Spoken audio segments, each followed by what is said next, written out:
All right.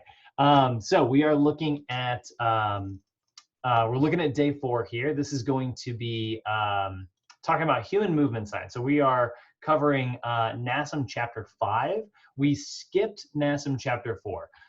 So if you're going like sequentially in your textbook, like we skipped number 1 because 1 is like, hey, welcome to NASM, you know, like that's not really a real chapter. But then like chapter 2 is like your basic science stuff on like the physiology of cells, and you know, then it goes into your kinetic chain, right? And that's huge, right? Muscles, nervous, and good Lord, skeletal system. Where's my brain right now?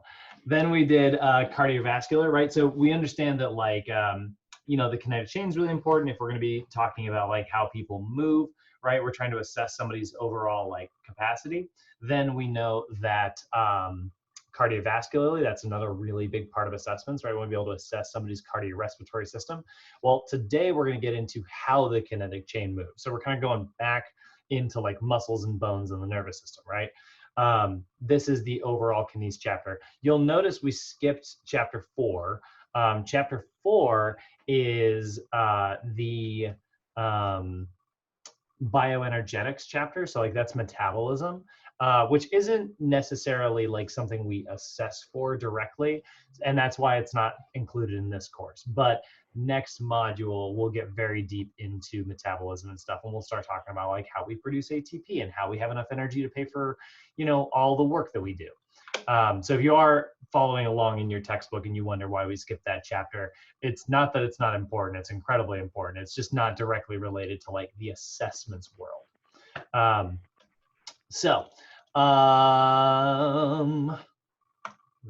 button. Oh, all right. So let's take a look here. So our purpose today is to have like a good overview of how we learn and produce movement, right? So like what our form is, which allows us to function a certain way. But the thing about your nervous system is that like, we got to remember that our nervous system is like a physical thing, right? Like we got to remember that your nervous system is a series of neurons, and those neurons transmit electric signals between each of them. You know, whenever electricity runs through something, it gets kind of worn in, you know, like it creates a little bit of like damage. And so now it's easier for electricity to run in that direction. So you got these billions of neurons creating all these like different junctions. Your body finds the path that is most convenient for, you know, that signal to travel. Like if I want to be able to recruit my bicep, right, in order to lift, let's say 50 pounds, right? Like I've got a barbell and I'm going to do like a 50-pound barbell curl, right? If I need to be able to like recruit my biceps, let's say it's the first time I've ever done that, right? Like I've never done a barbell curl before, so it's the very first time. My brain's gonna have to figure out how to recruit that movement. Like it's done elbow flexion before, you know, it's lifted groceries out of a car or whatever. But like it's never had to lift like this specific amount of weight while I'm standing in like a very specific position, you know. Maybe I'm using like an easy bar, you know, with my palms like this. You know, and all those things, those are different bits of stimuli. So my brain has to figure out how to control that. So what's going to happen is it's going to send a signal from like my brain to all these muscles around my body. It's going to stabilize my core and activate my biceps, you know, squeezing to maintain grip. And it's probably going to do it wrong a bunch of times, right? That's a constant like signal that's sort of traveling to and fro. It's getting information back and it's sending information back and back and forth and back and forth and back and forth, creating proprioception so that I'm moving the way I'm supposed to. What ends up happening is like eventually it finds like a path that is, you know, activating as few neurons as possible while maximizing like as much muscle recruitment as possible. So my brain's figuring out the most efficient way to like perform this movement. Oh, hold on a second. Make sure you get that mute button on, guys. By the way, what's up, Deborah? Good to see ya. I'm gonna go ahead and get that for her. So you've got, you're figuring out how to do this like more efficiently and more efficiently. Once you've got it like somewhat figured out, then you're gonna reinforce it by doing more and more repetitions and continue, you're going to rest a little bit and then do another set. That resting, gives your nervous system time to kind of process all that information, similar to how like sleeping lets you process information. Then you go and do like another set. And so, all what that does is that burns this electric signal. Remember, again, going back to the idea that this stuff is physical, right? That burns using electricity, that kind of path in there, right? It burns that path. So now it's easier for your nervous system to, recruit that. And so like now it's able to get more work done with less nervous recruitment. And so it, kind of becomes easier. And that's why we can sort of make it harder. And then that challenges your nervous system further. And so then your nervous system gets stronger and stronger and stronger. And that's sort of one of the ways that we learn movements. That's a big part of what we're going to talk about today. I always try to encourage people to remember that like thoughts and actions are physical things, like that is a tangible, you can touch it thing. You can see like the burning that has happened in the neurons. Like it literally gets better and better and better at traveling down that specific pathway because the groove is already worn in, It's kind of like, I'm trying to, let's see if I can Google this. I don't know how to, I'm not sure I'm gonna know how to Google this, but people versus walkways.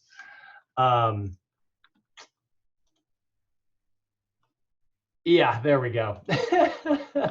So there are very clearly, this is kind of an example of what I'm looking for here. There's very clearly a sidewalk here and a sidewalk here. But humanity, one thing we are great at is finding a very efficient path. And so many people have just randomly walked through the grass. Eventually a trail formed, right? And so then like, a random stranger is going to come by and see, oh, I guess that's the way I'm supposed to, and then they're going to take that trail, right? Life finds a way, in the words of Ian Malcolm. So you can literally see, oh my God, this was actually really easy to Google, but there's just classic examples of this all. Like look at how, this is how much, like how willing we are to do a little bit of extra work. Like, we're obsessed with efficiency. The extra 20 feet is right. That's, by the way, I'm totally one of those people too. Like when it comes to a yard, I'm like, psh, and I'm just gonna walk straight through it. like, oh, but your feet will get wet. Psh, going through. But PSA, moment of passion. Don't do that crap on trails. Like when you see like a switchback on a trail as it's like climbing up, you see sometimes people just like, they get right to the edge of the switchback and then rather than take the curve, they'll like step over the top, and sometimes they'll drag their foot. And so you'll see, instead of like an S, you'll see like a line connecting the two. That crap ruins trails and causes like slides and like makes trails have to be closed. Then they have to cut more of nature out. So that's one thing. So that's like a very small pet peeve of mine. Whenever I lead a hike, I'm like, hey, on the trail and on the trail only. All right, PSA over. I'm done being a cranky old man. Get off my lawn. All right. So that's a big thing I want you guys to keep in your heads today. Thoughts, physical things, not just intangible like actions. This is also why stress causes more stress. Your brain learns how to like activate the parts of your brain that release like stress hormones, and that makes it get better at being able to release those stress hormones. So that's one reason why we want to learn how to stay calm and try to relax, and why meditation is so good for us. Learning how to relax is a huge part of being like healthy, right? So after this presentation, we'll be able to kind of talk. That's my kind of intro on everything we're getting into today. And obviously, I spent a lot of time talking about just like the nervous system, but if that's true of the nervous system, it's certainly going to be true of the muscular and skeletal systems as well, right? We want to be able to learn to move the way we are designed to move. So we're going to describe some biomechanical terminology. So this is going to be that big list again today. Planes of motion, axes, muscle actions again. So there's going to be a lot of like flashcard content today, which means we're going to have a pretty lengthy bit of notes. But because you guys are pretty familiar with this, it'll move pretty quick. How forces interact with the human movement system, motor behavior, and then lastly, how we respond to like sensory movement. So if we're looking at it, right, like our human movement system, that kinetic chain has to be aware of the relationship between its external environment, or its external environment, and internal environment, right? It has to be able to like be aware and gather information of the outside world and then also like what's going on internally. And then it has to be able to process that information in order to produce the appropriate response, right? That is that proprioception we were talking about, right? Proprioception, again, one of the most important terms for personal trainers that there is, that is, you know, the information, you know, processing information outwardly with information inwardly, right? But at the same time, you also have like how the study of how our body interacts with the external environment. And that's a term that we're going to be looking at today called biomechanics, right? So biomechanics is the study of how the body interacts with outside forces. Actually, you know what? I'm going to put that as we'll make that the subnote. It's the motions that the kinetic chain produces and the forces that act upon it. Okay, so then we'll call that a sub definition. So it is all the motions that you produce and how the world is interacting, right? Like how does my body respond to 10 pounds? You know, the study of biomechanics, how does my body respond to lifting 10 pounds like this versus lifting 10 pounds like this versus lifting 10 pounds like this? The third one, this one here, is the most different, right? Like this is primarily like shoulder flexion. This is primarily shoulder abduction, which are two different movements. But this right here, which is still shoulder abduction, but now I'm also performing a little bit of external rotation at like my shoulder, but the lever is closer, like the weight is closer to my shoulder. Like if you measure this, right, this is about I don't know, a little bit over a foot, but over here it's, you know, a little more than, you know, 2.5 feet, right? So that is going to feel, that 2.5 feet is going to feel much heavier. So if I'm doing, you know, lateral raises like this versus lateral raises like this, I'm going to need to use very, very, very different weights in order for that to happen. But both of them are good, you know, like I'm not saying that, you know, one is a better shoulder movement than the other. In fact, actually, like if you're, let's say you hit a, you know, shoulders are an easy muscle to hit a plateau with because they're not very large. And so like, but dumbbell weights in gyms jump by like, you know, 5-pound increments. And there's so many times where you're like, I just wish there was like a 2.5 or between. I wish I'm trying to get from 25 to 30 pounds with this many reps. I wish there was a 27.5-pound dumbbell, you know, like right in the middle there. Well, maybe take a few weeks of a break of doing this version of a lateral raise and switch to doing like this version of a lateral raise. That will strengthen your shoulders with like a slightly different stimulus.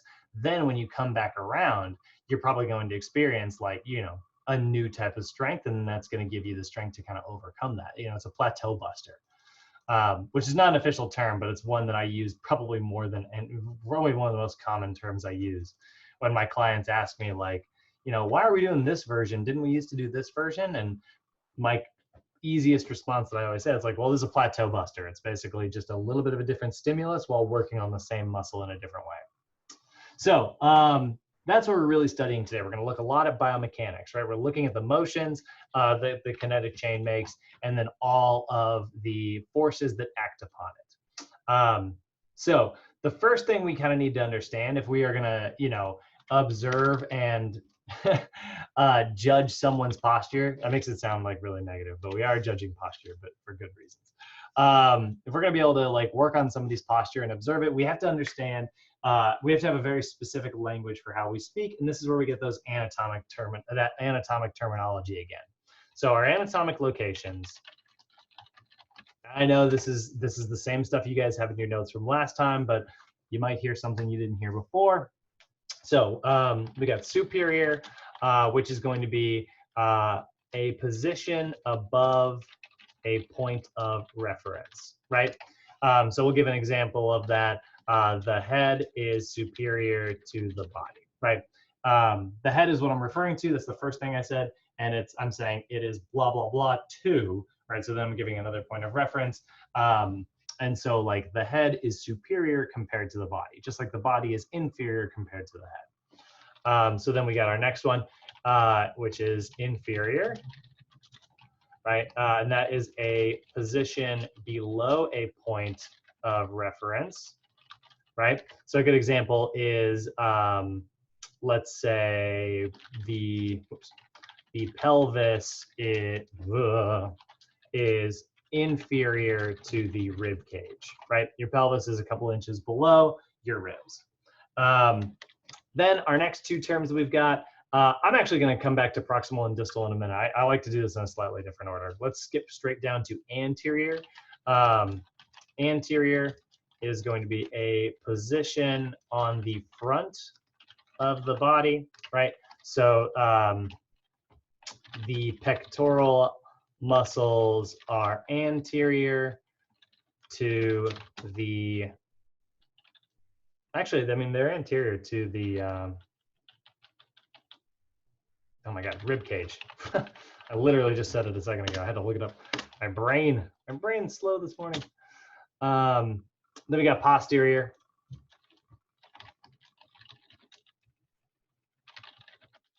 Posterior is going to be a position on the back of the body, or more back towards like a point of reference. So let's say, you know, the scapula are posterior to the rib cage as well. So your rib cage is obviously like, you know, wrapping around your entire body, you know, it's in your back, but further back beyond that is your scapula, right? Then we've got medial and lateral. Medial is going to be a position relatively closer to the midline of the body, right? I'm gonna put a special little note here. We're gonna put an asterisk. Only moves in a horizontal fashion, right? So we got to remember that medial and lateral can only move along like a horizontal direction, right? You know, whenever you're comparing something, you're just comparing like the inches from the dead center of the body. So like, let's say, you know, let's say I want to get like 2 tattoos and I want to put one here and I want to put one down for some reason right here, right? So here and here, right? They are both like, you know, on like my main section here, but this one is more medial because it is closer to my midline, and this one is more lateral because it is further from my midline. If you were to just draw, you know, if my midline was here and you were to like tape measure that, right? Let's say that's like 8 inches. And then if you were to go down here, you'd be like, that's 2 inches. So the 2 inches is medial and 8 inches is lateral, right? So a good example of this would be like the sternum is medial compared to the collarbone, right? So your sternum is along your midline here, and your collarbone runs further out in this direction. They're on the sides, this is in the center. Then you got lateral, which is going to be a position relatively farther away from the midline or toward the outside of the body, right? And actually, we should put that up on medial. Relatively close to the midline of the body, close to the midline, or toward the inside of the body. Right, there we go. So again, I'm going to put a little asterisk there. Only moves in a horizontal fashion. Okay, so then we could say we want something that's like lateral. we would say the eyes are lateral compared to the nose, right? So your eyes are more along the outside, your nose is closer to the inside. Now let's go back to proximal and distal. So proximal and distal sometimes get a little confusing because they are similar to medial and lateral, but they do work differently. Generally, proximal and distal are going to be talking about like stuff on your arms and legs, right? We're talking about like the center of the body, right? So you've got your midline, and then you've got your center, which is where your midline, like your vertical midline and your horizontal midline, it's where they meet. So basically, you can kind of think of this as like your belly button. It's technically a little bit below that, but we'll use the belly button as like a center of reference, right? Like how long is going to take to travel to my belly button? That is going to determine your proximal or distal. So proximal is going to be a position nearest the center of the body or point of reference, okay? So a good example of that is the elbow is proximal to the wrist, right? So your wrist is going to be considered distal. It's going to take longer to travel from my wrist to my center. My elbow, it's going to take less time to travel because it's closer, right? Then you've got distal, and that's going to be a position farther from the center of the body or a point of reference, right? And so again, proximal and distal here, let's say the knee is let's say the ankle is distal compared to the knee.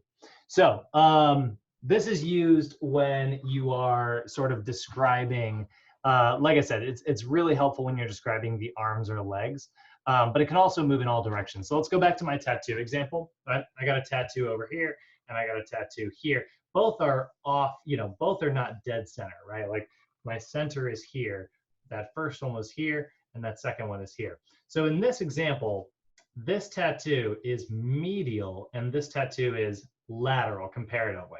But this one is also proximal because it's very close to my center, and this one is more distal compared to my center. Now let's do kind of a weirder example, right?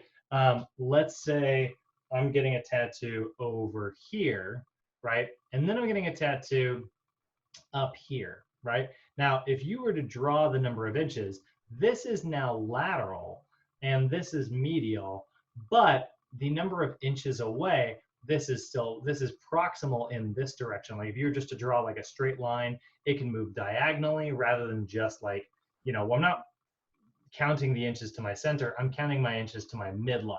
So, this is superior and this is inferior, but this is also lateral and this is medial. You don't have to use like medial plus lateral. You can just use the term distal.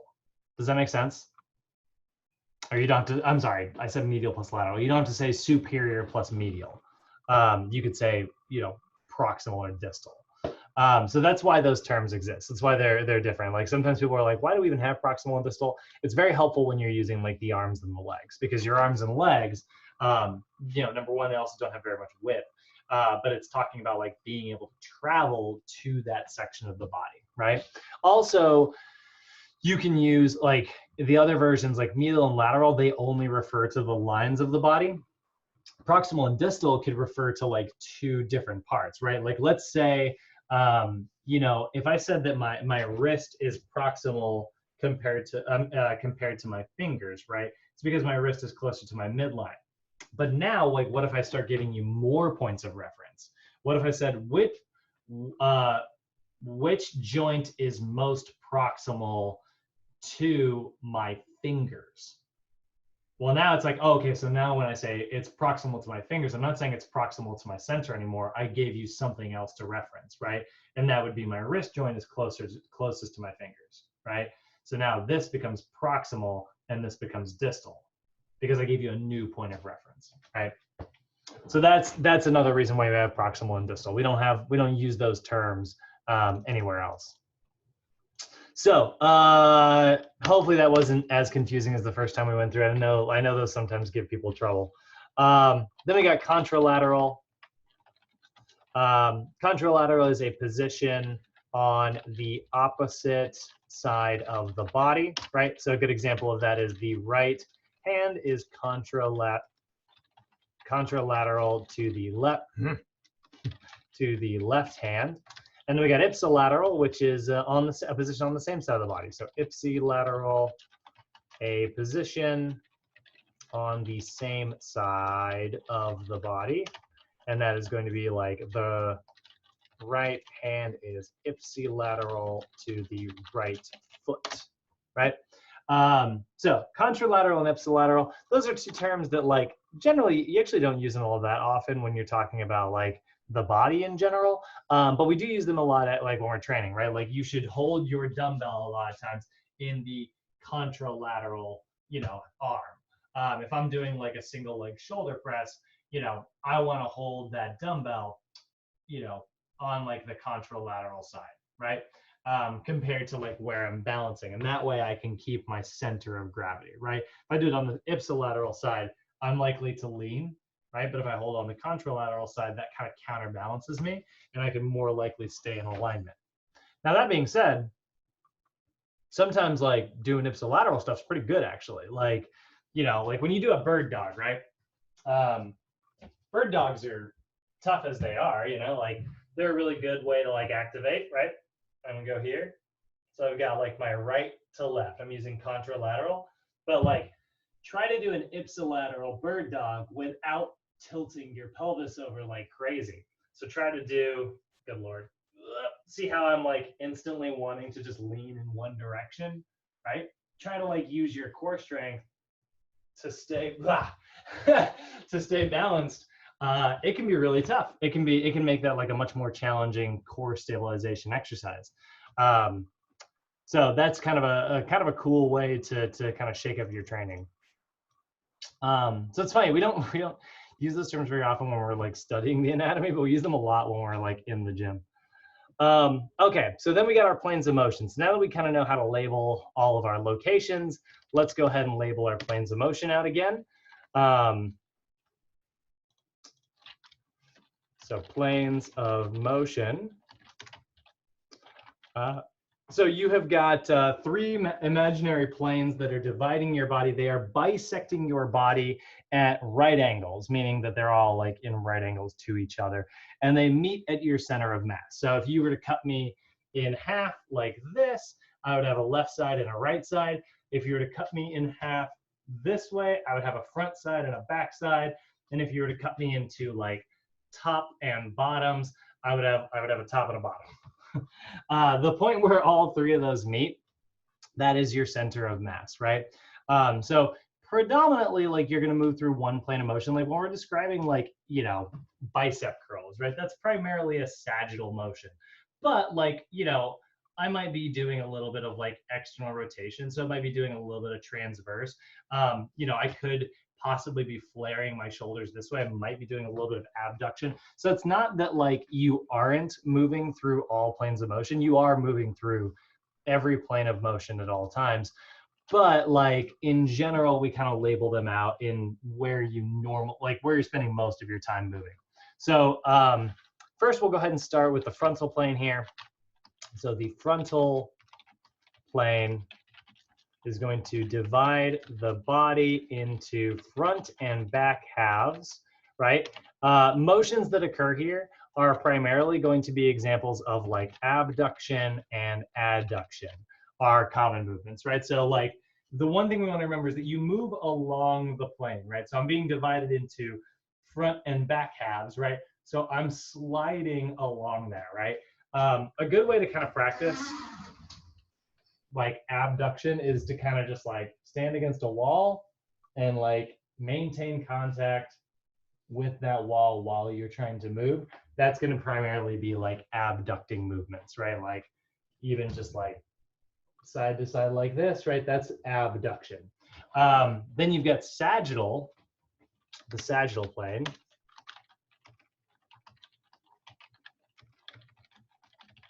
And that's going to divide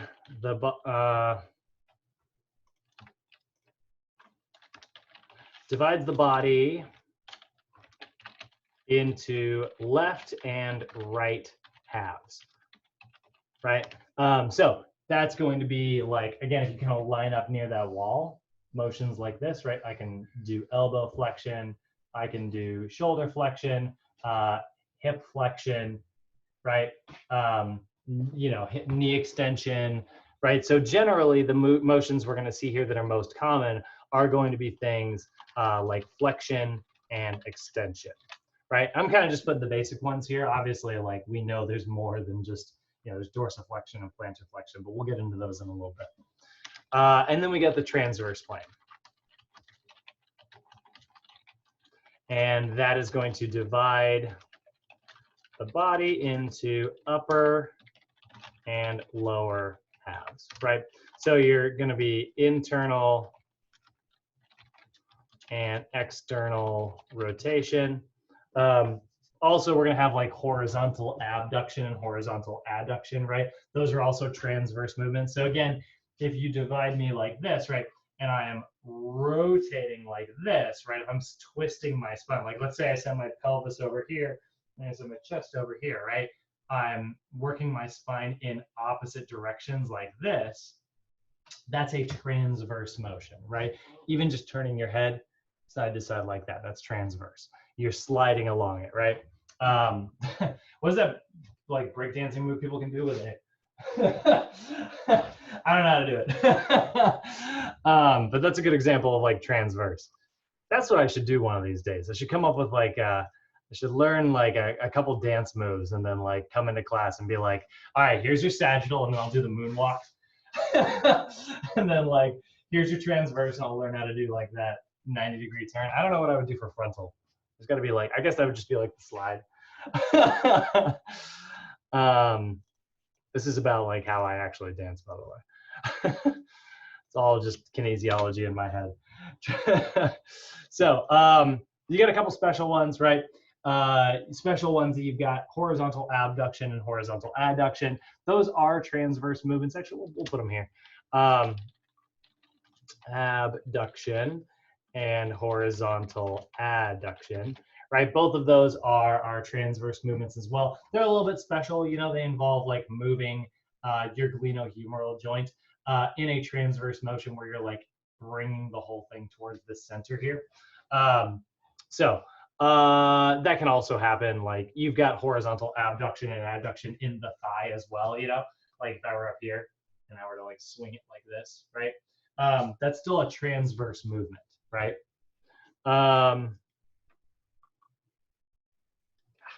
So then we've got your scapular motions. So these are kind of special. So we'll put them, hold on a second. Yeah, they kind of get their own thing here. So not so much a plantar motion, but like scapular movements. You're going to see scapular, I'm actually just going to list these out like this, but we'll go scapular retraction, scapular protraction, scapular depression, and scapular elevation. Okay, so scapular retraction, right? That's going to be like pinching your shoulder blades. You are bringing your two scapula closer together. Then you've got scapular protraction, which is bringing your scapula further apart from each other. And then you have got scapular elevation and scapular depression. These are actually some motions that become really relevant to, you know, this course, you know, like looking at somebody's posture, if they are sitting in scapular elevation, right, that is affecting how they can move their glenohumeral joint, right? By being up here, it makes it harder to move your arm the way that it's designed. So we want to teach our clients to practice scapular depression. Also, a lot of your clients are going to be into scapular protraction. So we want to teach our clients to be in scapular retraction and get back to neutral, right? That also allows them to pull their head back the way that they're supposed to, so they can sit in proper posture and get back to alignment. And it's gonna feel uncomfortable. Like here's, I mean, you guys have an actual piece of homework today, but here's your like homework for today. Extra homework. Just go look into a mirror and pull yourself back into like proper posture and retract your head back as well. And tell me if you feel like that is more uncomfortable than it is comfortable. Like you would think that like, oh, I'm back in alignment now and I'm back to the way my skeletal system was designed to move. You would think that that would just instantly feel like relief and you would feel comfort. But you might notice that it feels awkward, it feels tight, and you're like, this is how I'm supposed to move? That doesn't feel right. That is, again, your brain and your nervous system. They get so used to being in that poor posture that like correct movements start to feel uncomfortable, which is kind of a weird thing to think about, but that is something that definitely occurs. So those are your special scapular movements. Now, talking about muscles, right? And how are we doing so far, guys? Anybody have any questions on anything? Like any of the directional terms or planes of motion, scapular movements, anything like that? Negative. Cool. All right. So we got muscle actions next. So looking at muscle actions, so we've already kind of talked about how we know that like on an anatomy and physiology side of things, right? We know what's creating muscular contractions, right? A contraction is where, you know, your muscle is, you know, either moving or relaxing, right? Like we tend to think of like a contraction as just whenever our muscle's shortening, but that's not really true, right? We know that like there's 3 types of contractions, right? We've got contractions where, yeah, our muscle is shortening and therefore it's like, you know, kind of manipulating and creating movement. But we've also got isometric contractions, which are contractions that involve no movement, right? Like the amount of like force that my muscle is generating is equal to whatever resistive force I'm sort of dealing with. And then I've got, you know, when my muscle is relaxing back and those actin and myosin fibers are actually kind of letting go and lengthening my muscle back out. That is like an eccentric contraction, right? So we want to get away from the idea, like, you know, it's okay for our clients to think of like a contraction is this, right? Like it's a muscle shortening, right? We can let our clients think that way, but we need to know that like contractions happen in all 3 versions, right? It is shortening, it is lengthening, and it is also just plain staying the same. Those are all different types of contractions, right? And that's really important because remember, like those actin and myosin fibers, right? Like actin is, you know, this big long strand that myosin's reaching up and kind of pulling, right? So it literally is kind of like a rope. I always like to think of it in my head as like, you know, if I had like, I'm trying to pull in like a, I don't know, an anchor or something because I'm on a rowboat. You know, I'm going to reach and I'm going to pull it like this, hand over fist, right? But I'm not just going to like drop that anchor over the side when it comes to like letting it go. I'm going to slowly lower it down this way, right? Like I'm going to grab it and I'm going to lower it back towards it, right? And then that rope's going to go into the water there, and it's going to, you know, maintain like its normal length. That's isometric, right? So like those contractions that are occurring, right? Like this is a pulling, right? I'm grabbing it and I'm pulling it hand over fist, right? That would be like concentric. But if I were like relaxing it this way, right, and I were like letting it go, I'm trying to be like a freaking mime here, that would be an eccentric contraction, right? So it's in both directions there. We need to kind of remember that. It just depends on whether your muscle is generating more force or less force than whatever the resistance it is. So let's go ahead and start with eccentric contractions. We got a couple different definitions here. So eccentric contractions are contractions that occur when a muscle is lengthening, right? So if a muscle is like lengthening out, we call that an eccentric contraction.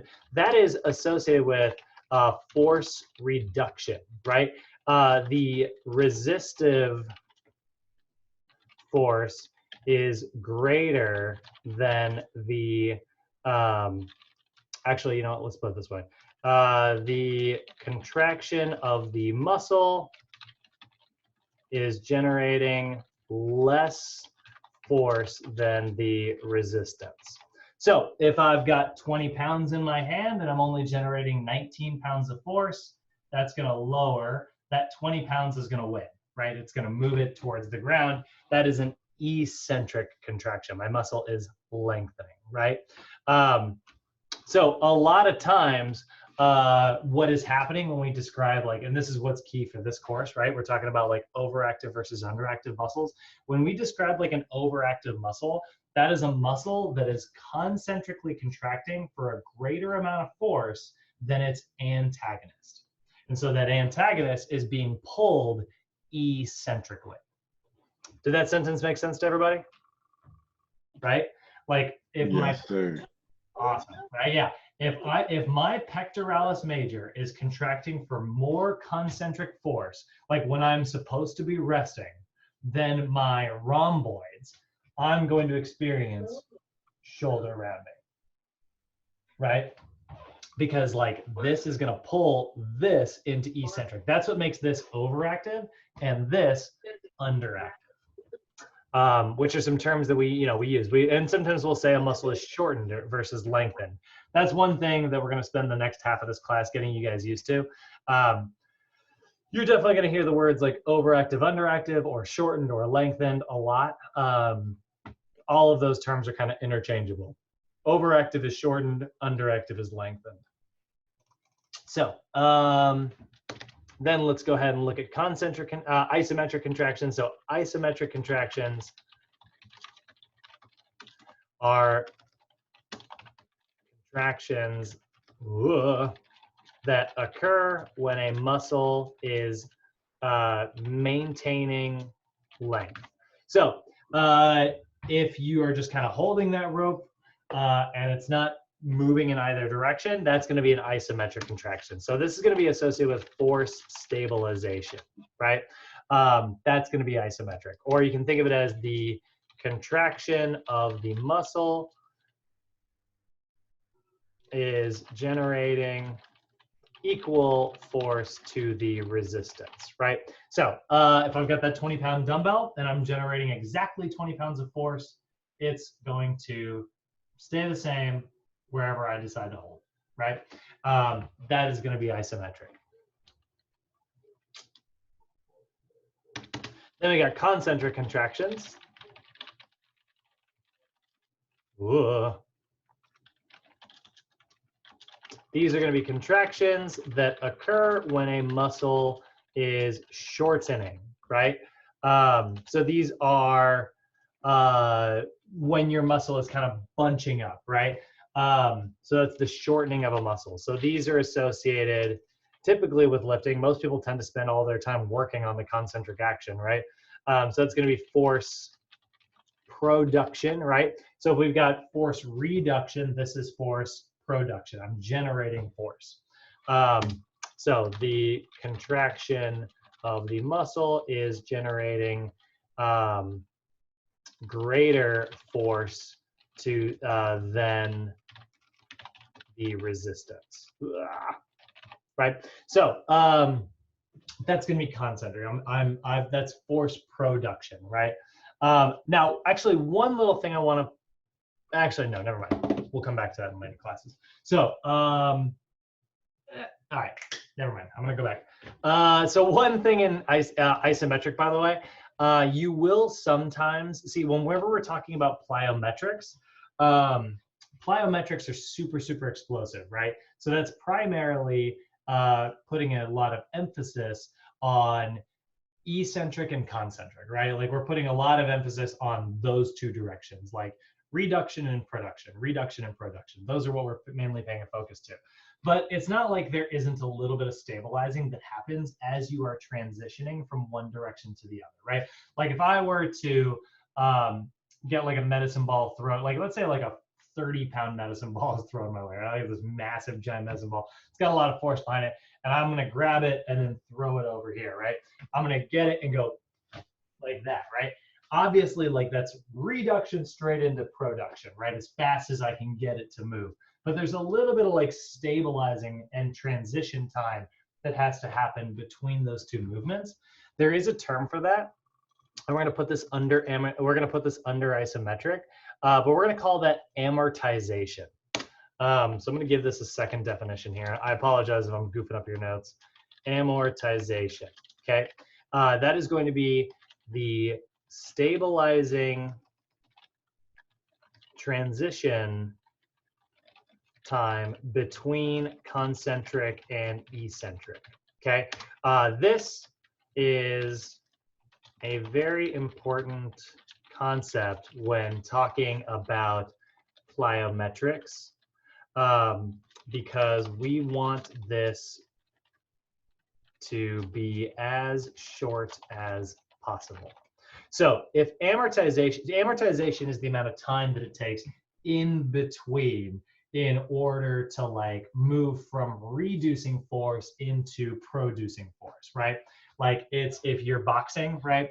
It would be like if you throw your punch and like you bring it right back, right? Like there's a transition time in between those two. You want that to be as short as possible because like, it's great that you got that punch out there, you're on the offense, but you got to get right back into defense so that you can protect your face right afterwards. Like if you were just like, imagine if you were boxing, you punch somebody, you're like, yeah, what's up? Boom, you're gonna get hit in the face, right?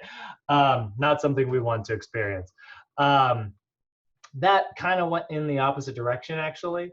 What's ironic about boxing, and you know, I am no boxing expert. Like, in fact, I'm about as far away from a boxing expert as you can possibly get. But here's what I would say. It's funny that you actually hold the isometric. That's part of the sport side of it because you're this is like protected. This is your defense, right? You know, it'd be like a great way to throw a much more powerful punch though, is if you actually kept your arm out here like this and you were to bring it back and then punch forward again, you would actually probably get more power out of it. However, you're going to get hit in the face, so don't do that. And here's why you would get more power out of it. You would create a big stretch, which would create a big shortening. And that stretch shortening cycle gives us more power.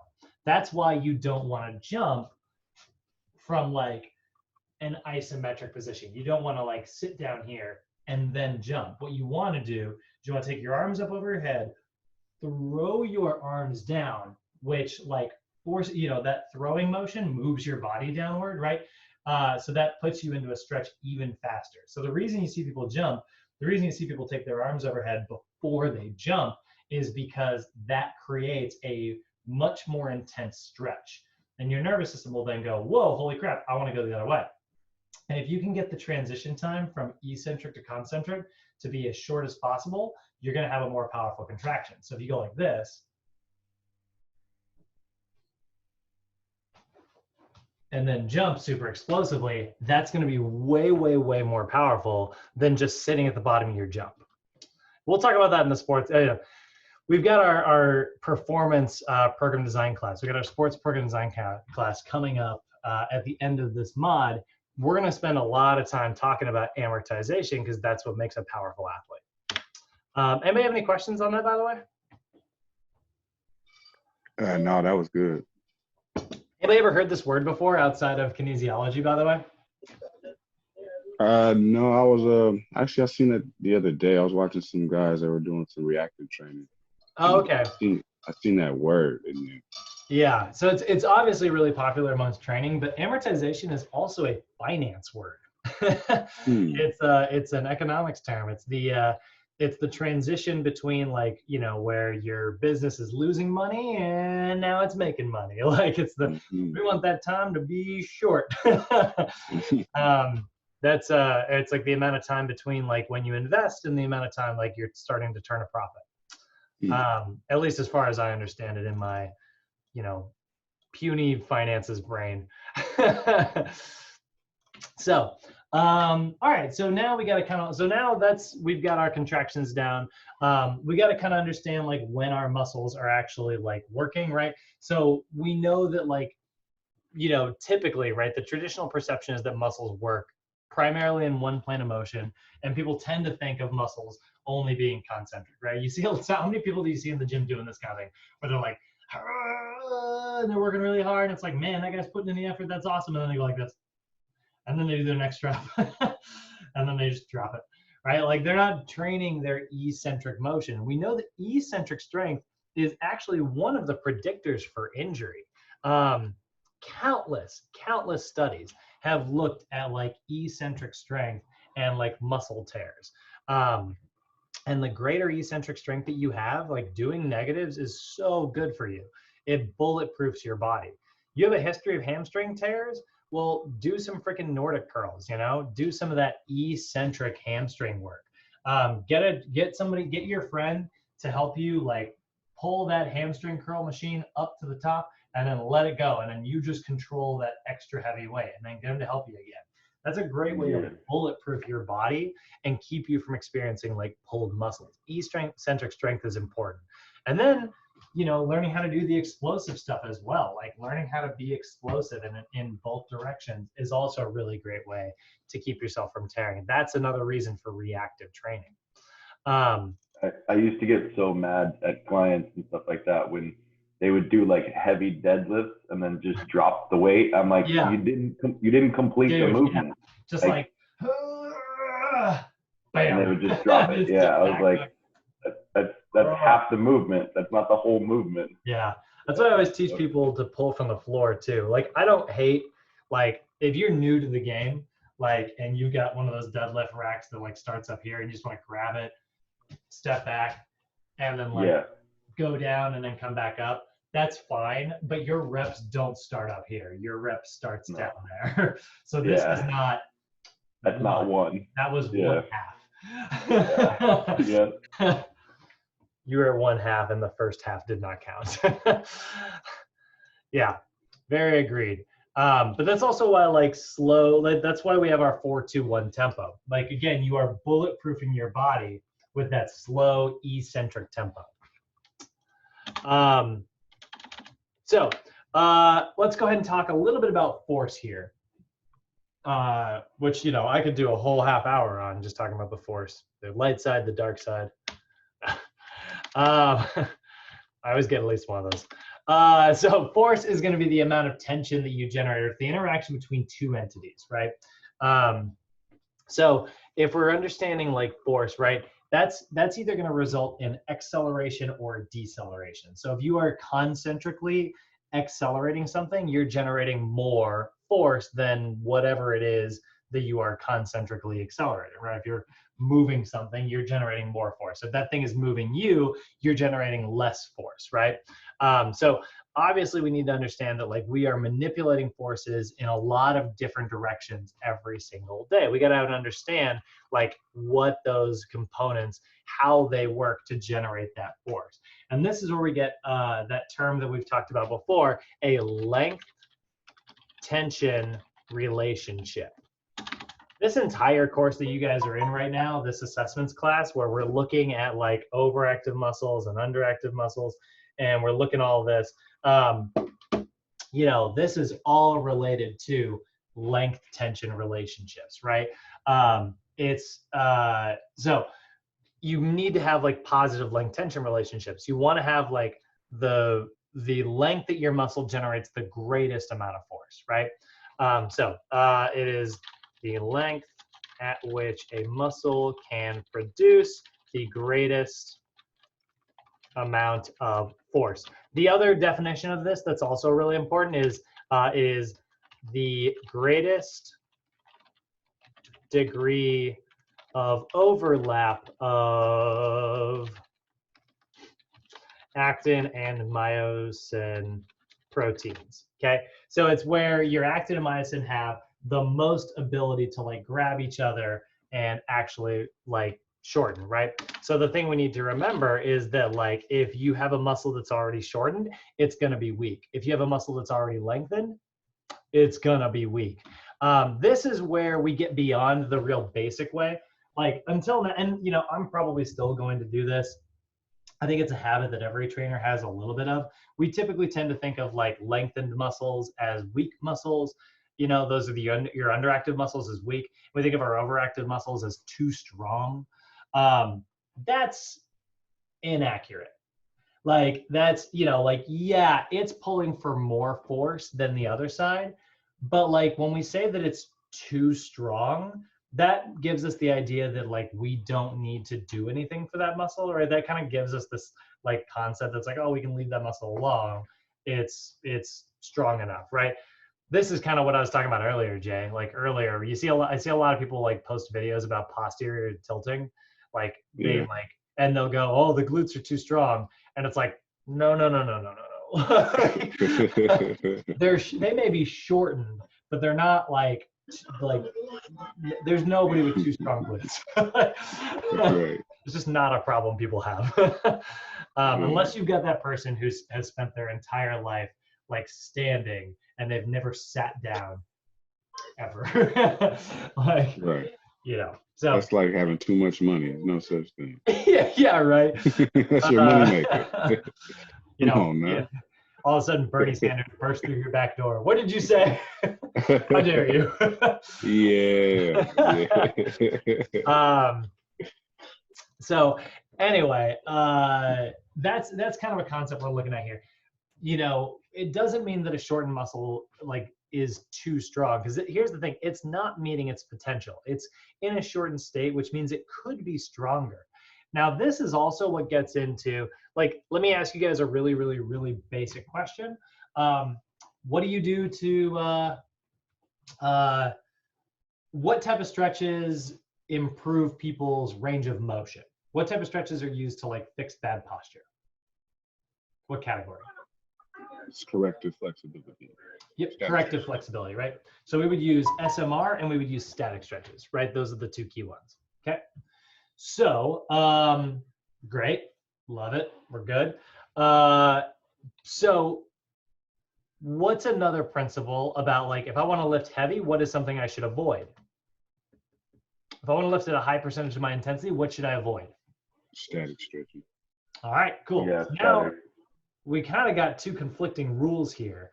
What happens if I want to go, I'm in this max, let's say I'm in hypertrophy, I'm in the strength level. I don't want to deactivate my muscles because I want to work at a super high intensity, right? That's what we just stated with that second thing that I mentioned. But what happens if I've got really bad shoulder rounding? I've got really poor shoulder posture and I want to go do bench press. Should I do active stretches or should I do static stretches? We have to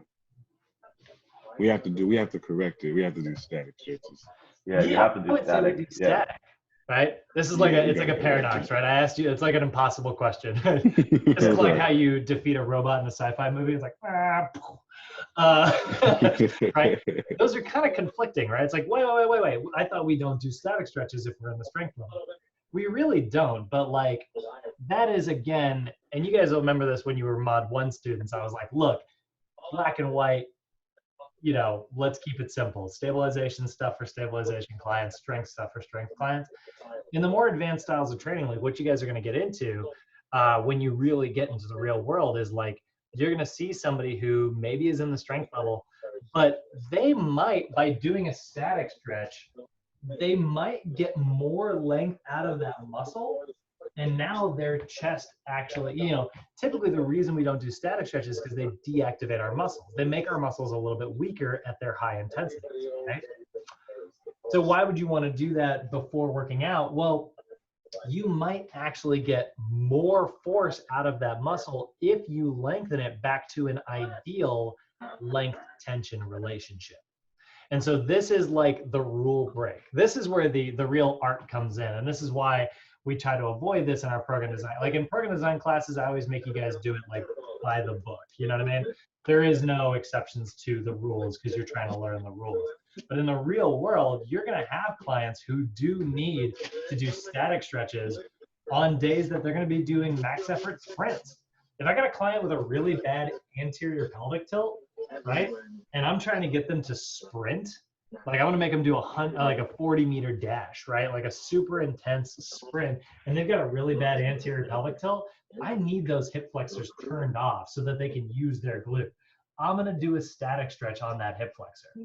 I'm not going to do a static stretch on their glute, right? I want blood flow into their glutes. I'm probably going to do a dynamic stretch for their glute, but I am going to do static stretches here. And then one thing I want to address, one thing that has been shown about that underactivity that NASM I don't know if like there just hasn't been enough evidence that they haven't decided to put it in the books or whatever, but there is a ton of evidence to suggest, like a lot of researchers have done this. You can do static stretches, which will deactivate your muscles slightly. And then you can do dynamic stretches afterwards, which will turn them right back on. I don't talk about that very often because like that makes it funky when you get into your first program design classes. But I like to talk about it in this class, and I like to talk about it in the sports mod, like in the sports mod in general. But like, let's say you did do like a super intense, like let's say you just did like a series of pectoral stretches, right? You got this whole thing just turned off, right? Well, there's a lot of evidence to suggest things like arm circles and like some arm swings, which create these big like stretch shortening cycles, can return those muscles like right back on. That reactivates your nervous system, and you might find that you get some strength back. I was thinking about that yesterday. That's crazy because at track practice we used to always have that like this like agree to disagree. But my buddy, he's like an old school football player and track runner, and he used to like they used to have a conflict of interest. Or they used to disagree on that concept. The newer guys didn't like. He liked to roll out and go to. He liked to roll out on the foam roller. He'd do his cardio, roll out on the foam roller, and do his dynamic stretching. Then the old school guy warm up, roll out, he'll with static stretch, and then do his dynamic stretching. But he said he liked to turn everything off, shut everything off, and then turn everything back. And he felt like he got way more production aspect out of it. It could be maybe he is and you know, I think that there's always going to be like shades of gray, you know, like, but it could be maybe that dude is kind of like me. He's just somebody who holds a lot of tension, tends to have really tight muscles that mess up his form, you know. If I don't do static stretches for my ankle, for my soleus, for my hamstrings, and for my hip flexors, my glute is real, or my glute, my barbell squat is real messy. My deadlifts are almost always good looking. I got long arms, I got long legs, and like the overactive muscles that I have are made to be great at deadlifting. But you know, like I've got like a deadlifter's body, but my squats are ugly if I don't take time to do static stretches first. But at the same time, I don't want those muscles to be groggy, and I want them to be able to keep up. So I always follow it up with a little bit of dynamic stretch afterwards, you know, while I'm doing my warm-up set. Like I'll do an empty bar, do a couple barbell squats, set it down, and then I'll do like, you know, a round of like high knees. I'll come back, do it like, you know, 25%, you know, like, 60% of my 1 rep max, rack it, and then I'll go do like a set of like walking lunge with a twist. And then I'll go do like 85% of my 1 rep max, and then like rack it, and then I'll go back and do like some toy soldiers, and then I'll do like, you know, my 5 sets of 90% or whatever. On max, these are like max strength and power days, by the way. I should have mentioned it, but and I think I heard you mention before too, like let's say you're doing like max strength and days, right? So if that one movement that you're really tight at, like let's say your shoulders or whatever, you can still do dynamic for everything and static for that one stretch. Yep. Okay. I think that's like some of the best stuff. And again, that gets into like where a lot of trainers, we're in a good age right now. We're in like a kind of a transitionary period in the world of personal training. Like we went through like the initial phases where it was all kind of created with like the very first like bodybuilders and weightlifters, you know, just weightlifters, you know, like that's what they were. You know, used to just kind of be experts in the gym that didn't know a lot about physiology. They were just people who started picking heavy stuff up. They found what worked for them, and then they tried to teach that to other people, you know? And that's great. Like, that's great that existed. Then we started actually putting some science behind it and started getting a little more advanced about how we studied things and actually studying biology and anatomy and physiology, kinesiology. And so then like we went into this period of like, you know, structured stuff, and then trainers kind of showed up. And then there kind of came like the very commercialized side of gyms, which was like, you know, people doing a lot of like bodybuilding. They didn't really realize that they were bodybuilders, but they were doing like traditional bodybuilding. Like when you looked at like like go pick up like a Men's Health from like 15 years ago, every workout in there was like 3 sets of 12. Like 3 by 12 was like the thing, right? Every freaking workout you would find in the world was always 3 sets of 12. And the reason why is because like that was pretty good in the middle of everything. You got a little bit of endurance, but you got a little bit of like high intensity because it was just on the cusp. And so like it worked really well for growing muscles. And so people started caring a lot about freaking how they looked, how many calories were coming in, and just like carving out like, you know, big like vanity muscles, right? Oh, hold on. Internet. Okay. And now we're kind of moving out of that period. We're moving out of the vanity stuff. And, you know, now we're moving into like the athletic stuff. Now it's about like, you know, you're hearing less about like, how much can you bench, bro? And you're hearing a lot more of like, how much can you squat, you know? We are getting into more functional stuff in the last like few years. That stuff has gotten more popular. And with that, mobility warm-ups have gotten more popular. You know, the term mobility is being thrown around so much more than it used to be, you know? And that's great. Like trainers are learning more about like mobility drills. We're coming up with these fun stabilization things. And that's basically just like your movement prep. I feel like ever since they put the science behind it, now that's how you dial people in to get like completely incredible, plus diet also, which you also learn about. But yeah, that's what's actually changed the game for the whole thing.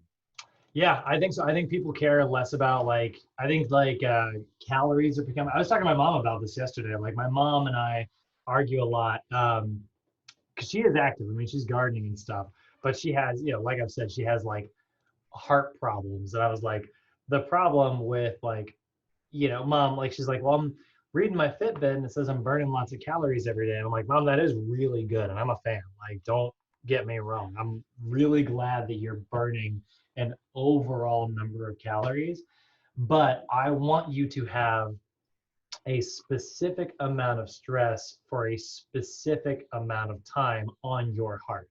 When you're gardening, you have these periods of like, you work on something and then maybe because it's just a casual activity, you go get a glass of lemonade or something. You know, you sit down, answer your phone. Lord, it's my mom. Lord knows she's talking to her neighbors.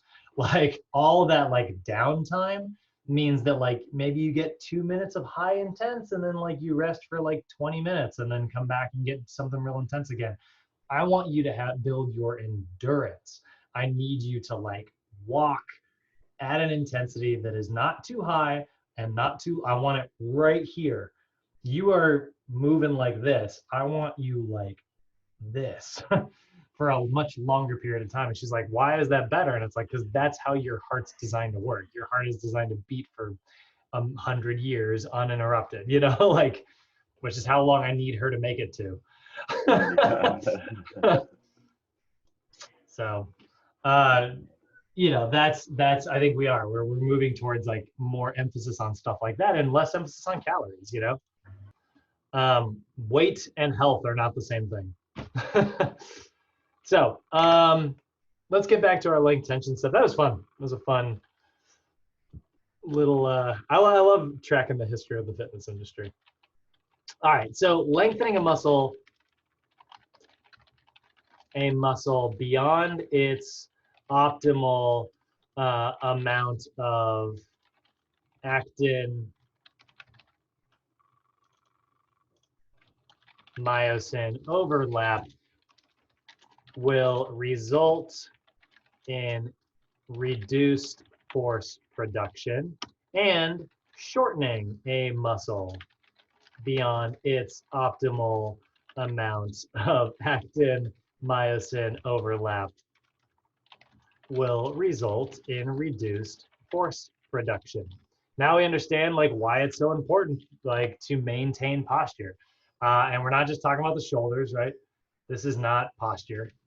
You know, posture is like the resting length of your muscles and ideal length tension relationships. We know how to observe that, or at least we are about to in the next few days. Tomorrow, By the way, tomorrow will be our last lesson before the midterm, and that'll be your first introduction to these 3 most common postural distortions. They were the things that we first started observing, then we started getting more advanced in it. So what's kind of cool is like we'll touch on it tomorrow, then we'll spend the rest of the course looking at all of those. So it'll be like a primer for the rest of the class. I'm not going to spend too much time here on force velocity curve. Not that it's not important, it's just we spent a lot of time on this in the sports class that we're coming up to. So I'm going to talk about this, but I'm not going to put it in your notes. But your force velocity curve is the ability of your muscles to produce force with increasing velocity, but decreased force. So if you take a look at this curve here, you can see like if this is velocity, right? So further along, whoop, further to the right here is lots of velocity, higher up is more force. They work in opposites of each other. So, you know, as your velocity goes up, you know, you're going to see here, there's lots of velocity here and force here, right? And then over here, you get your concentric contraction. This is the eccentric part, right? So eccentric contractions are going to be high in force and high in velocity. So this is like when you're doing a negative, you're going to be very explosive, right? Concentric contractions tend to have like a lot of force, but they tend to be pretty low on the velocity side of things. So you're going to lose that velocity, right? So we kind of want to train in the middle of the two in order to get like optimal levels of both. So what that's going to do, right? This is why we pair, this is NASM's reasoning behind doing a strength movement first and a power movement second, because then you are training both the highest amount of force and the highest amount of velocity, resulting in optimal levels of power, right? So like what I would do is I would have like a super heavy barbell and I'm trying to like, you know, increase my vert, right? I'm gonna get onto that barbell and I'm gonna go down. I'm gonna go down pretty rapidly, obviously not enough to like compromise my form, but like I'm not gonna do this max strength lift like this, right? I'm not gonna be slow and controlled about that. I'm gonna get that barbell, you know, it's gonna be 85 to 100% of my 1 rep max, and I'm gonna drop down and then try to get back up as fast as I can. I might not be able to get up very quickly, but I'm gonna try to, right? So I'm gonna drop into it, and then, oh my God, you see that knee wobble? That was horrible. And then I'm gonna go straight up. I don't have any weight on right now. So I'm gonna go down, and then I'm gonna come right back up as fast as I can. That is going to train rapid eccentric. So I'm going to get that stretch shortening cycle to occur, pulling me back the other way. Once I'm done with all 5, I'm going to rack that barbell, step out from under the bar, and I'm going to do 10 squat jumps, and I'm going to do them super explosively every single time. Maybe I take a few seconds between each, you know, in order to make sure that like I can kind of land, reset my feet, and then do another super explosive one. But I want to go as explosively as possible with as little amortization as I can. That is going to create a good force velocity curve. I'm going to have lots of force and I'm going to have lots of velocity. Now, another one that we got to talk about when we talk about good form, and this is where we're kind of transitioning into the end here, is your force couple relationships. So,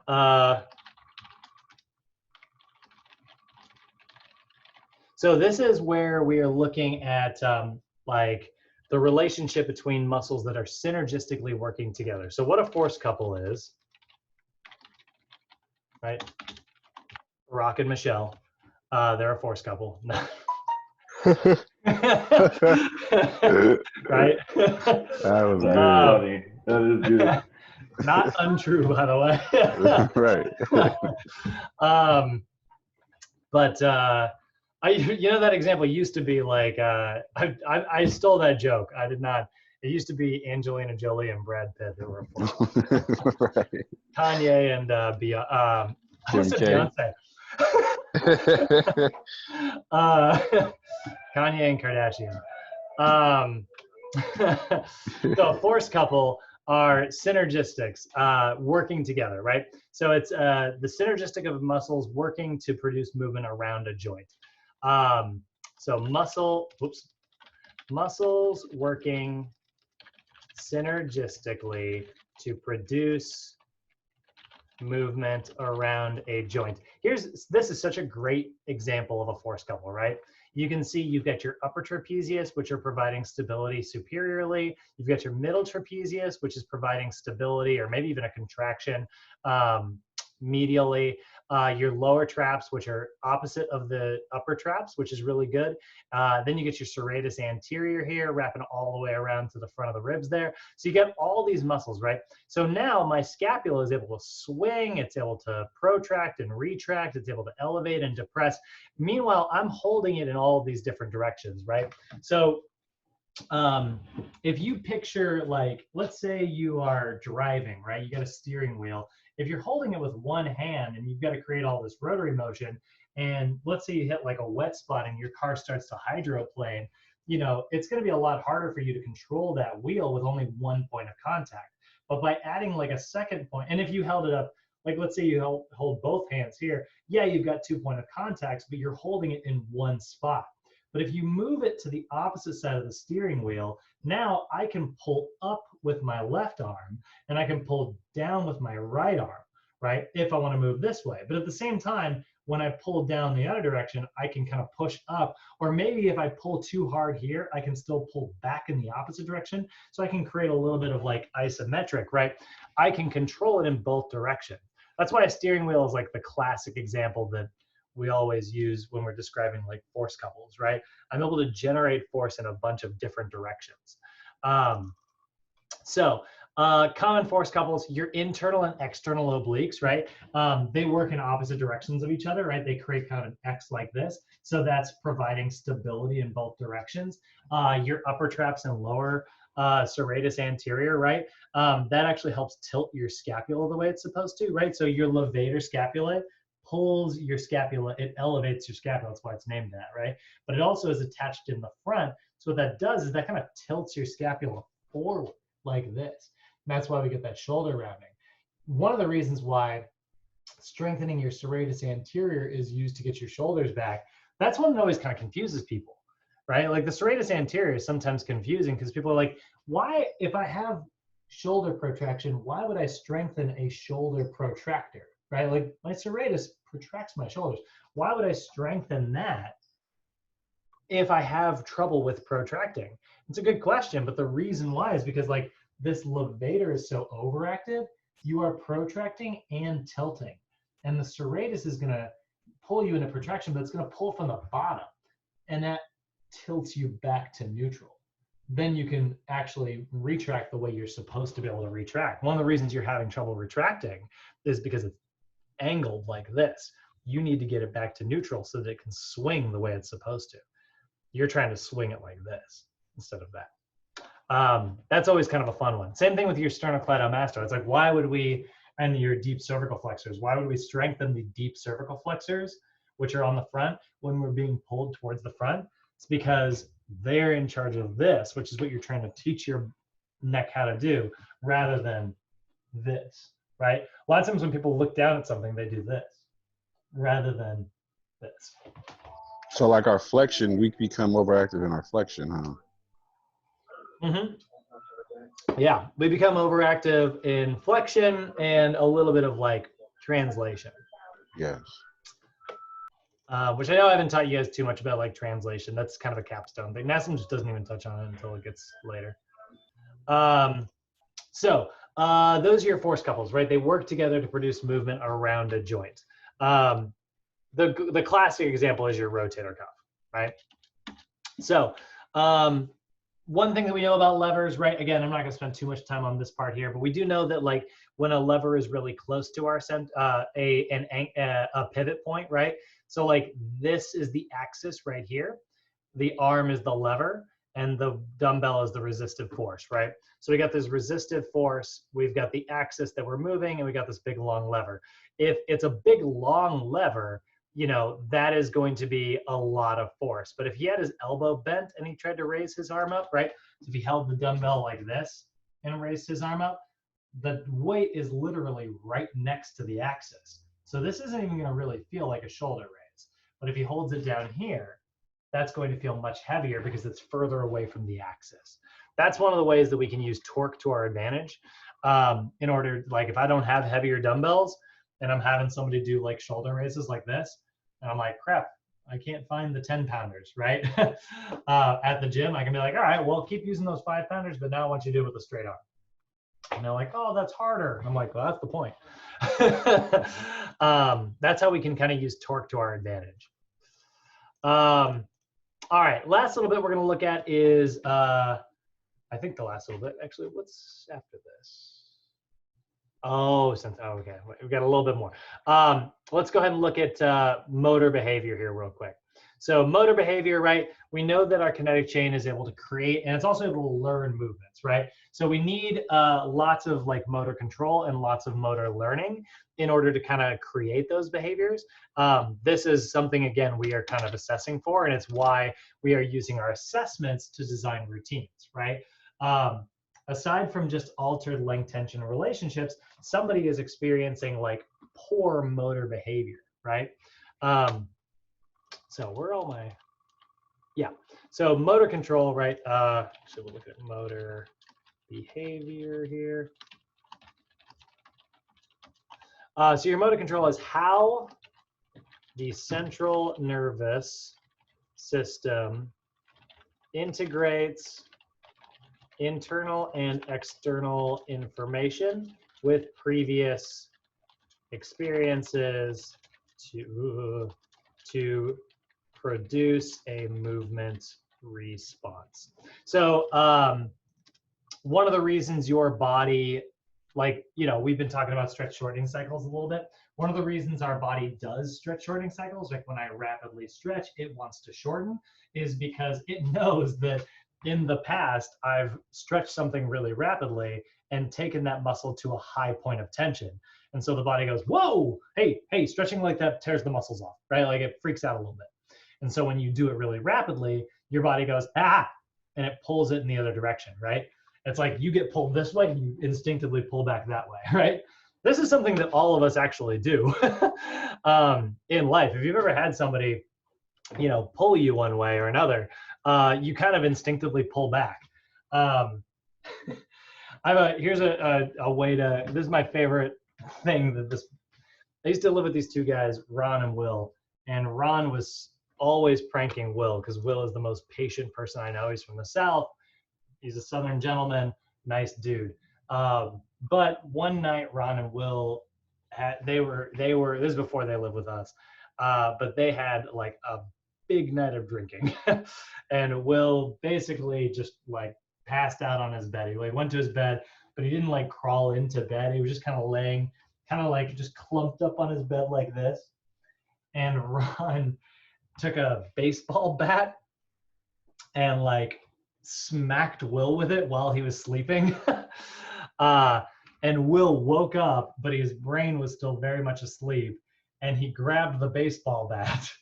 And because he didn't know what to do other than just hold on to it and pull, he like pulled away. But Ron, who was like fully standing, pulled it as hard as he could, and Will just got ripped right off the bed. like his instincts were just to continue holding on to it.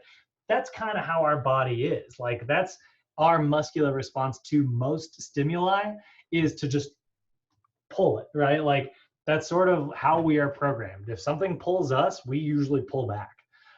That's that fight or flight response that we normally have. So we can use that to our advantage, right? If I pull something, I rapidly lengthen out a muscle, my body is going to pull in the other direction in order to like, you know, get it back to a neutral length. Then I just contract my muscles at the same time and I get a little more force out of it. And it was very funny to watch the video. So that's kind of an example of like how we are sort of programmed, and, you know, it happens on a biological level, but it also just happens like, you know, on a world level. So your muscles are going to be recruited as synergists, right? Your glutes are programmed to work together with your hamstrings and your quadriceps, right? So like during a squat, she is descending into hip flexion and ankle dorsiflexion, right? Which means that concentrically, she is going to shorten into ankle plantar flexion, knee extension, and hip extension, right? She's going to shorten out of those three things. So all of these muscles here are working together to come out of that squat, right? The glute is in charge of the primary movement, which is hip extension. The quads are in charge of the knee extension.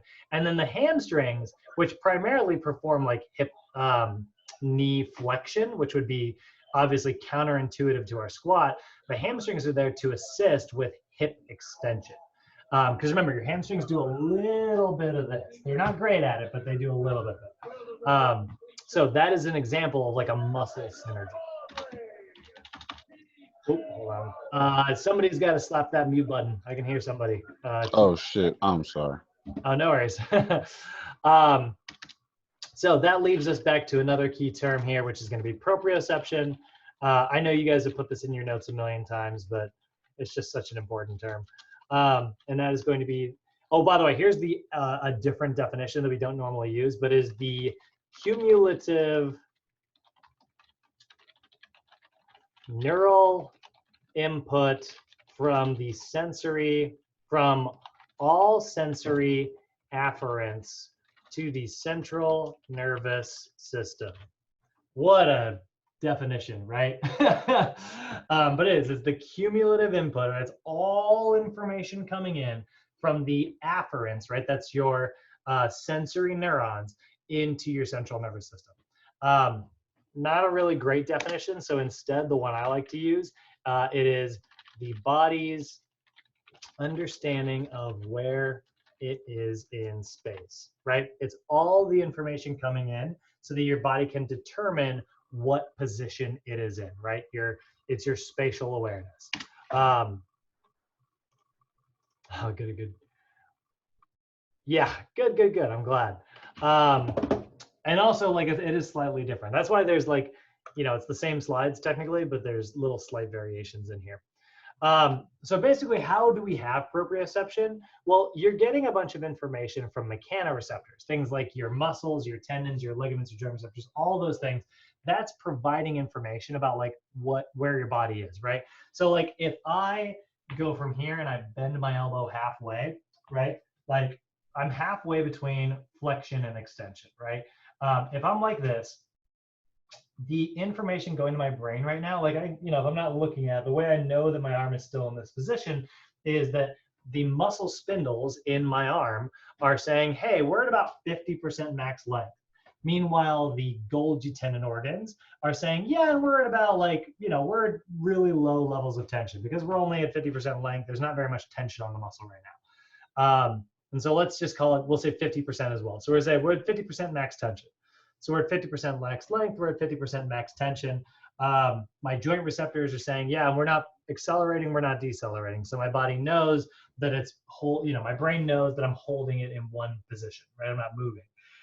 So now my brain knows that I'm basically holding my arm in the middle between flexion and extension, right? That's how my body is sort of able to determine where it is in space. Now, the problem with this is, like we've talked about in previous classes, we know that some of those sensory receptors are dirty, filthy liars, right? Especially the ones in your overactive muscles. They're saying, yeah, we're at max length now. You couldn't possibly stretch any further. If you stretch any further, you're going to tear, right? We know that's not true, right? My tight freaking hamstrings, right? Let's just take a look at that in real time. Like, I'm going to go ahead and try to balance this out here. If I take my hand back here and I just stretch this out, that is about as tense as it is right now. And I'm going to go ahead and keep pressing. And it's getting more and more uncomfortable. My nervous system is yelling. But see how much further I'm slowly getting, right? I'm getting a little bit as it goes. It's relaxing slowly, right? That is my muscle learning that it is a dirty, filthy liar. Because if it was at max length, the second I were to go any further, it would just rip right off the bone, right? Obviously, that didn't happen. So what's slowly happening is the Golgi tendon organ's like, we're fine, right? And then the brain goes, oh, and then it sends a signal even further to further relax that muscle. That muscle's finally relaxed. Now I can get into good form. And that's why, like, you go to like a yoga class and you hold that freaking pose. you guys go check out like a yin yoga style yoga class. Yin style is like 3-4 minute freaking holds on these poses. And they're much more relaxing classes. They're basically super long, slow stretch classes. And they're great. They're great for, you know, working on that corrective flexibility. Yeah, I love them. Yin's actually one of my favorite styles. It's very similar to like Hatha, but Hatha is all about like meditation and kind of like relaxing. I don't do super well in a Hatha class, but I get super meditative and super relaxed in Yin classes.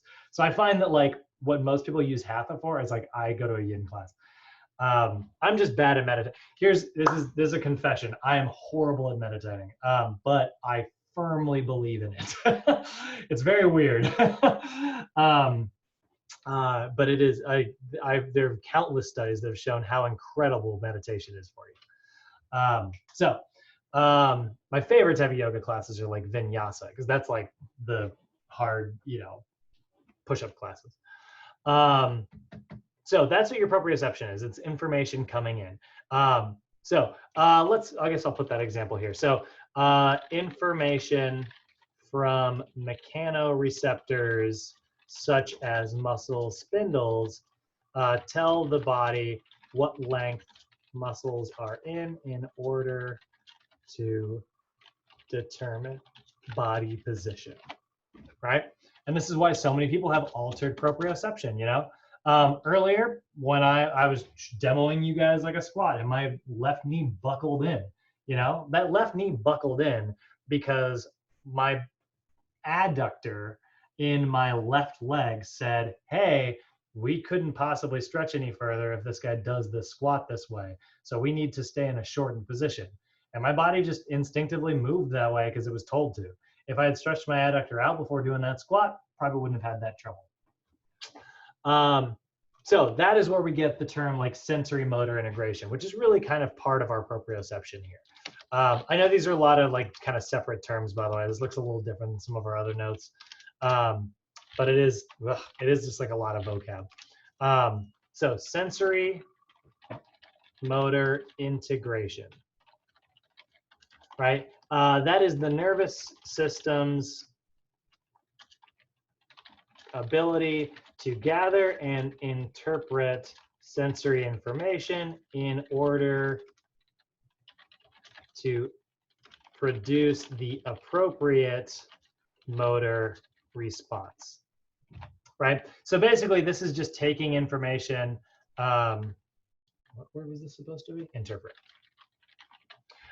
This is basically your nervous system's ability to be like, okay, I know what position I was in before. In order to like move effectively, I'm going to get back into that position again, right?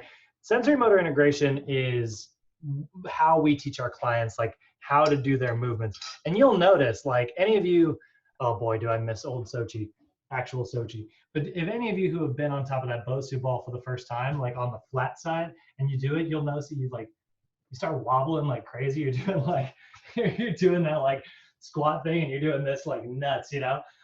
And then like I'll have somebody step off, give them just 30 seconds to kind of reset their brain on level ground, and they'll get back on there and they'll still wobble, but it'll be way less.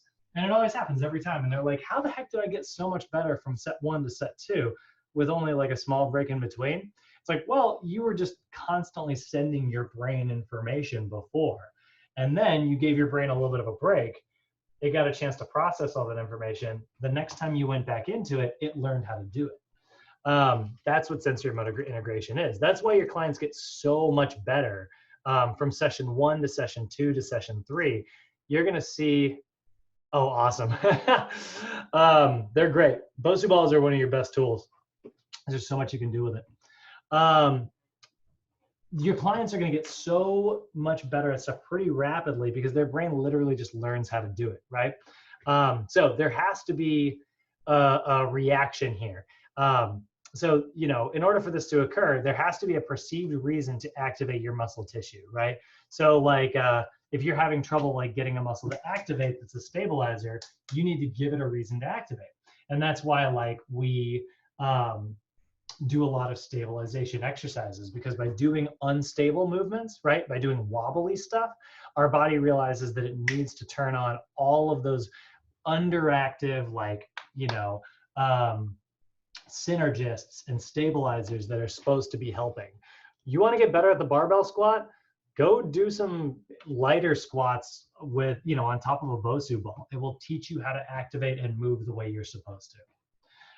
One thing we need to know, though, and this is key, when it comes to sensory motor integration, it is only as effective as the quality of the information coming in.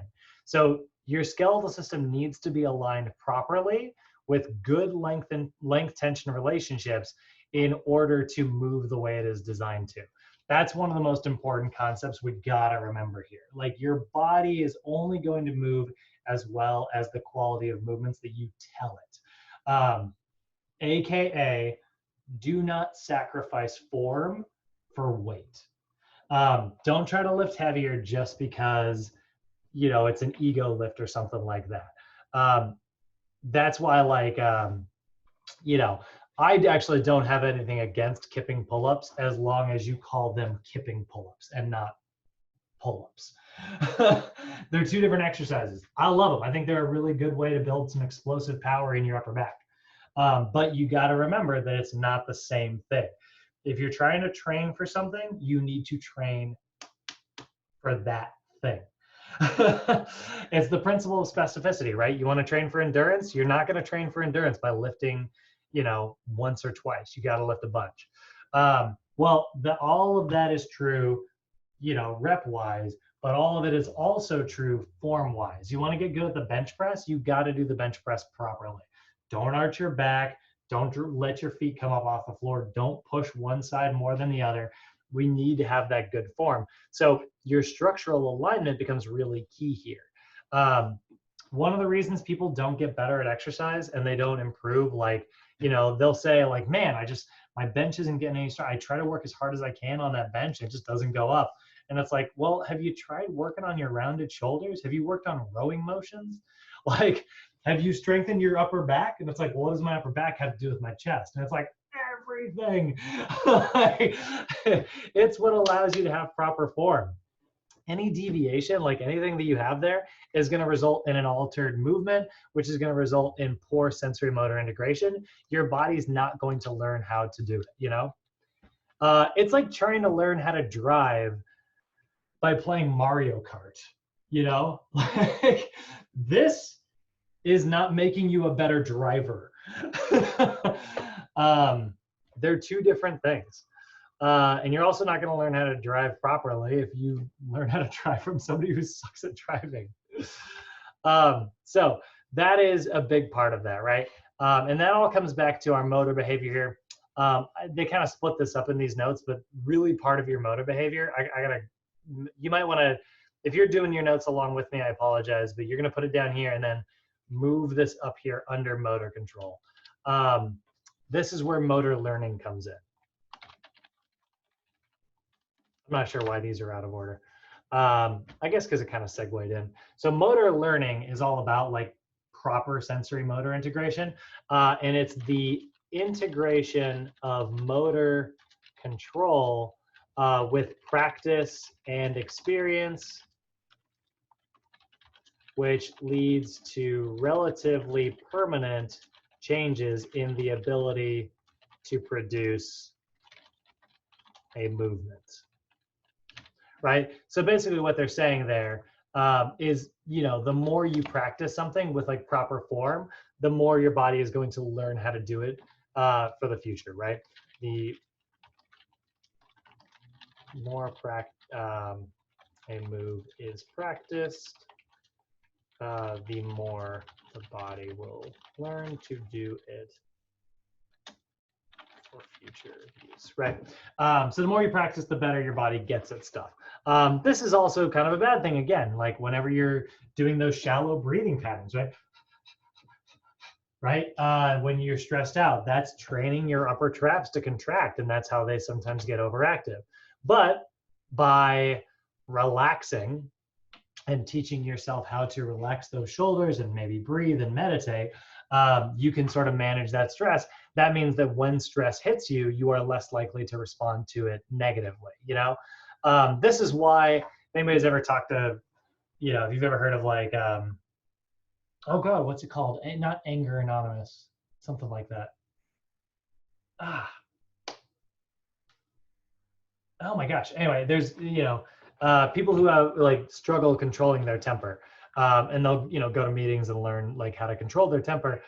First step is like, just count back from 10, breathe and go 10, 9. Anger 8. management? Yeah, it's like anger management, but there's a term, like there's Anger Management Anonymous. There's an actual group of people just like AA. Mine's a punching bag in the garage. Right? Seriously. Maybe I don't know. Maybe I'm crazy. I had a client who used to, very openly, because I think you kind of have to if you're recovering, addicted to something, you kind of have to openly talk about how it was like a thing. He was like an anger like person. It was crazy. Like he had some really interesting stories, but he slowly like learned how to like, that was like the front of his brain freaking out. He learned how to kind of relax and use the whole brain to kind of be more reasonable. Have less of an emotional response and more of a rational, logical response. So how do we enhance sensory motor integration, right? If we know that we want to have proper information, right? We want to move the way we're designed to move. We want to have more effective motor learning. This is where we use feedback, right? So feedback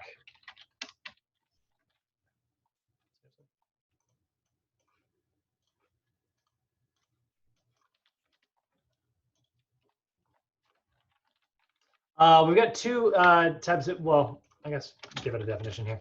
That is the use of sensory information and sensory motor integration to aid in the development of proper movement patterns, right? So basically, you're going to use information in order to learn how to move properly. And there's two types of feedback. There's internal feedback and external feedback. Internal feedback is exactly like it sounds. It's your body's like feeling and learning like what that motion actually feels like. When you're performing a squat and you perform it the right way, it feels really good. That's internal feedback. You want to kind of capture that and memorize like what that feels like. Oh, I'm sitting on my heels. Oh, I can really feel myself screwing my heels into the floor. So I'm creating that external rotation, right? That's your internal feedback. So this is information coming to the central nervous system from sensory receptors, right? It's also known as sensory feedback.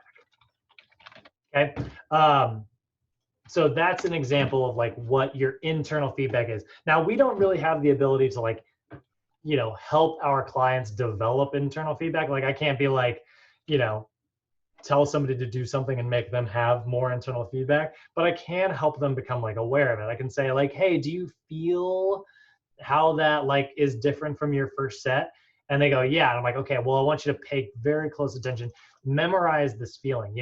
I can instruct my clients towards it. I can't do it for them, but I can definitely help them like become more aware of it, right?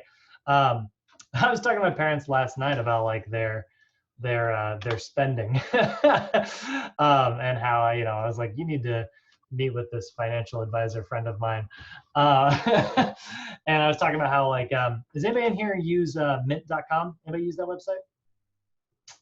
It's amazing. It's a really cool app that basically you link all of your accounts into mint.com and it shows you what your money was spent on every month. And so that way it's like, hey, you spent an extra $50 this month at movie theaters. And it's like, oh man, you're right. I got popcorn every time I went to the movies. Normally I only do it every now and then. And so it just kind of helps you become like more aware of what you're spending money on. It's like, hey, you spent a lot of money on Amazon this month. It's like, yeah. Or your groceries were more expensive this month. And it just like helps you develop a little bit of awareness of your spending. Doesn't really tell you what to do. It just makes you aware. Yeah, it's mint.com. fair warning, the way they make their money, they don't charge you. It's a free service, but you need to link all of your accounts. So give them access to all of your banking information. The way they use that information is then they target you with advertisements for like credit cards, which, you know, admittedly are specifically good for you. It's your information. So they know what credit card would like apply to you in particular. But if you have a problem with credit debt, like if you're a credit card addict, I would stay away from those advertisements if I were you. So fair warning there for anybody who, you know, maybe struggles. So that's your internal feedback. And then we got external feedback. You guys, you're the external feedback. But that's information coming from an external source, such as a mirror or fitness professional, heart rate monitor, etc. Right? So, you know, you guys are an example of external feedback, right? Telling your client the quality of the movement that they're providing, right? So letting your client know, you know, whether the reps were good or bad, or how many more they have left to perform even. Those are really what we're looking at when it comes to external feedback. Now, there's also two kind of subcategories here when it comes to external feedback. You have got knowledge of performance and knowledge of results, right? So knowledge of performance.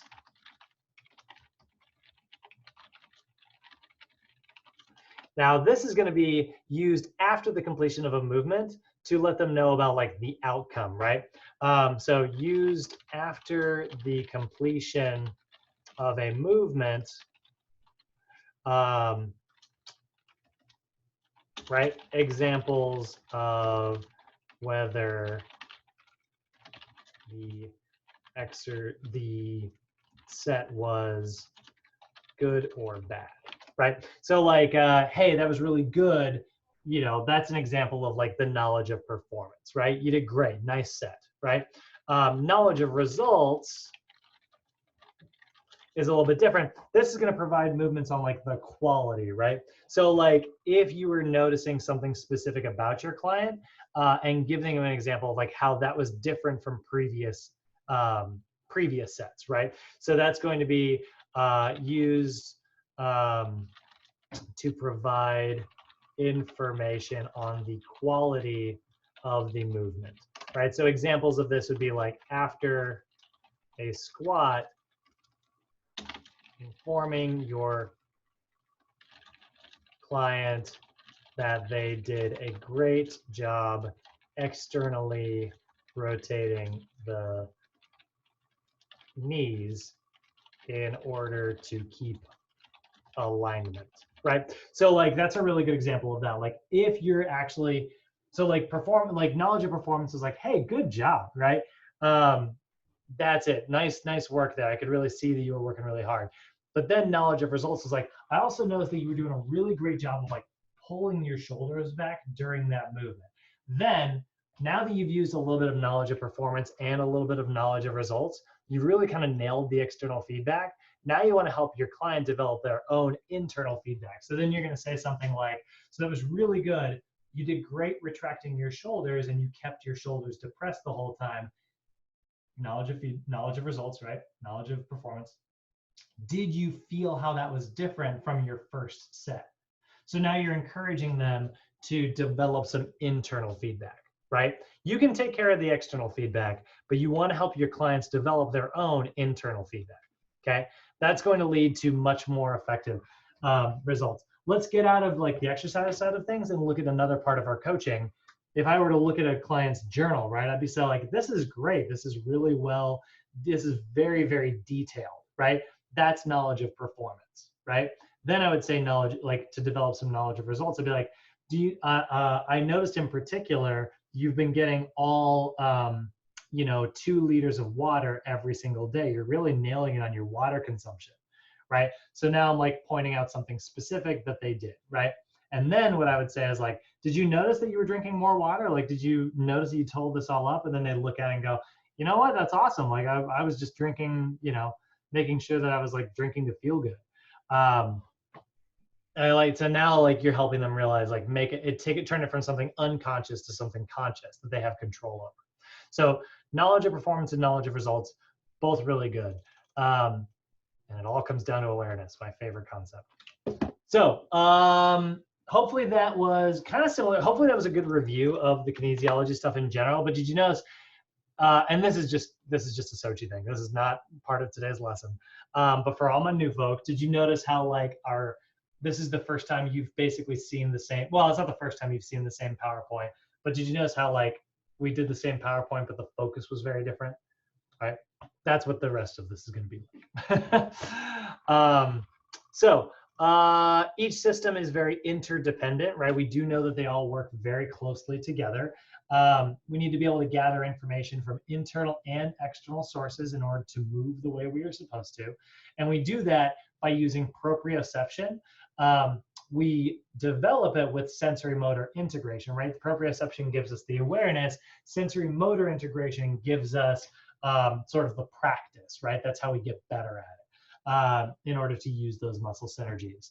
And so repeated practice, repeated exposure, and constant awareness is how we are going to get better at things, you know? The reason I love mint.com, it makes me aware of my spending, you know? The reason we love like, mirrors in the gym, it makes me aware of like how we're moving. You know, there's not I was having trouble. Like I had just before the end of the year, I got stuck on my barbell squat. I was just like, I hit like a really hard plateau and I was getting pain after everyone. I was like, man, what is going on? And I had recently taken a hit at Ultimate that kind of took me out of the gym for like a couple days. And like throughout my back, I took like a really bad dive and was just like, oh, left the Ultimate field kind of hobbling. And then the next day I was like, oh, and I had like a bunch of back pain. And so when I got back to the gym, I was just like not getting back to where I was. And I was like, what is going on with my squat? I was like, I couldn't figure it out. And I thought I was doing everything totally normal. And asked my buddy to videotape me. And I was leaning like this. Like I was like, my squat looked like this. Like I was like doing this super like just super far forward with the hips thing, like kind of upright posture, like really awkward, just leaned, like all of this, just like all the way to my toes. I thought I was totally normal. And I was like, holy crap. I just didn't have awareness. Like I lost my awareness. And so, yeah, this is why people stare in the mirror, hopefully. I mean, obviously some people are obsessed. But like, took a second to kind of pull back and change my form, felt how different that was. And I was like, oh my God. And I just, slid out of good form slowly over time, That's how it happens. It's always very slow. You slide out of your good habits. How's everybody feeling today? Does anybody have any questions or comments or concerns? Nope. Good. I love these. Feeling good. All right. So we got homework number 2 going out. I think you can probably tell from today's notes, it'll probably be a lot of vocabulary. So, get that vocabulary in your notes. Flashcards are helpful. They're not required, but I always encourage it. Yeah, that's about it. So I'll go ahead and end the recording.